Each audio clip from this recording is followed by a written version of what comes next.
ननद की गरीब भाभी रीना एक लड़की थी, लेकिन उसकी भाभी शिवानी बेटी। शिवानी की शादी अभिषेक से लव मैरिज थी। अरे भाभी, सूट पहना है आपने?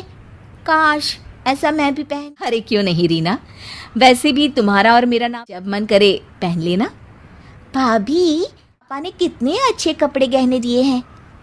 मैं उनकी इकलौती बेटी जो हूँ। बेटी तो हूँ, लेकिन क्या करे, पापा है नहीं, पता नहीं कैसे होगी मेरी शादी। तभी वहाँ शिवानी की सास आ जाती है। क्यों नहीं करेगा भाई तेरी शादी धूमधाम से, जिम्मेदारी है तो उसकी। जब रीना की अभिषेक, क्या हुआ? आप इतने परेशान तो कभी नहीं दिखे, कोई बात है तो बताइए मुझे।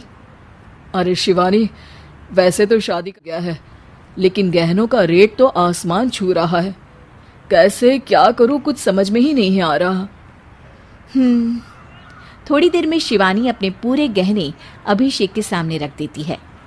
ये लीजिए, गहनों का इंतजाम भी हो गया। अरे नहीं नहीं शिवानी, मैं ये गहने किसी हालत में भी नहीं ले सकता। ये तुम्हारे पिता ने तुम्हें दिया था और तुम हो कि। तभी वहां सास आ जाती है। अरे तो क्या हुआ, इसकी तो अब किसे दिखाने हैं इसने गहने? सास गहनों का डिब्बा शिवानी के हाथ से लेकर वहां से चली जाती है।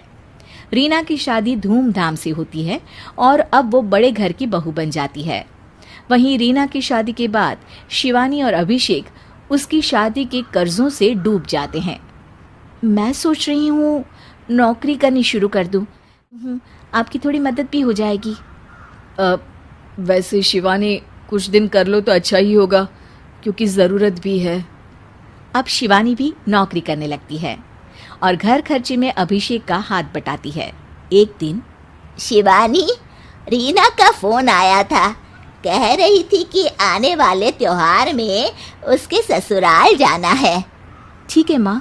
अरे ठीक तो है, लेकिन एक काम कर लेना, उसके सास ससुर से लेकर पूरे खानदान के कपड़े मिठाइयाँ सब ले आना, और हो सके तो रीना के लिए छोटे से कान में पहनने के बूंदे भी। और क्या है ना, सारी बड़ी बड़ी कान की ज्वेलरी दी थी, घर में पहनने के लिए तो उसके पास कुछ भी नहीं है। शिवानी सोच में पड़ जाती है कि वो क्या करे, क्योंकि कर्जों और घर के खर्चों के बाद तो पैसे बचते ही नहीं थे। शिवानी फिर अपने पिता को फोन करती है और उनसे पैसे मांगती है। देखो शिवानी, मैंने तुम्हें शादी के वक्त ही मना किया था कि ऐसे घर में शादी करनी ही नहीं चाहिए। अरे अभिषेक को शर्म आनी चाहिए जो ससुराल से पैसे। शिवानी को पिता की बात पर गुस्सा आ जाता है। आप मेरे पिताजी हैं और मैं परेशान थी इसलिए आपसे मदद की उम्मीद की पापा। अभिषेक को तो पता भी नहीं है कि मैंने आपसे पैसे मांगे हैं। शिवानी सोचती है कि वो अभिषेक से बात करे, लेकिन फिर उसे लगता है कि वो टेंशन ले लेगा। तभी शिवानी की नज़र हाथ के कंगन पर पड़ती है। सीधे बाजार जाती है और उसे बेचकर ननद के घर ले जाने का सारा सामान लेकर आती है और सास के सामने रख देती है। हाँ ठीक है, लेकिन फल थोड़े और अच्छी क्वालिटी के होने चाहिए थे। शिवानी कुछ नहीं कहती, वहां से चली जाती है। एक दिन शिवानी, रीना का फोन आया था, बहुत रो रही थी। क्यों माँ, क्या हुआ? सब ठीक तो है ना उसके ससुराल में? अरे तूने आँखें कटवा दी। अब मैंने क्या कर दिया माँ? कह रही थी कि बड़े घर की बहू है भाभी, जो कपड़े दिए वो ब्रांडेड भी नहीं थे। तू तो जानती है ना उन लोगों का पहनावा कितना अच्छा है। तू तो मेरी बेटी का भला कभी सोचती नहीं। हाय भगवान, अरे बड़े घर की बहू है, इसी बात की जलन है ना तुझे? लेकिन याद रख, मेरी बेटी का सोचने के लिए भगवान है, तुम लोग कभी उसका बुरा नहीं कर पाओगे।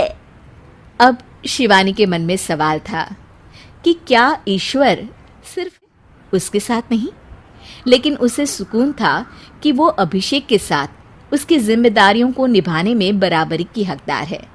शिवानी वहां से चली जाती है। वो सास से कुछ नहीं कहती, क्योंकि अमीर घर की बहू बनकर रीना को भले ही सुकून ना हो, लेकिन गरीब घर की बहू बनकर शिवानी खुश है।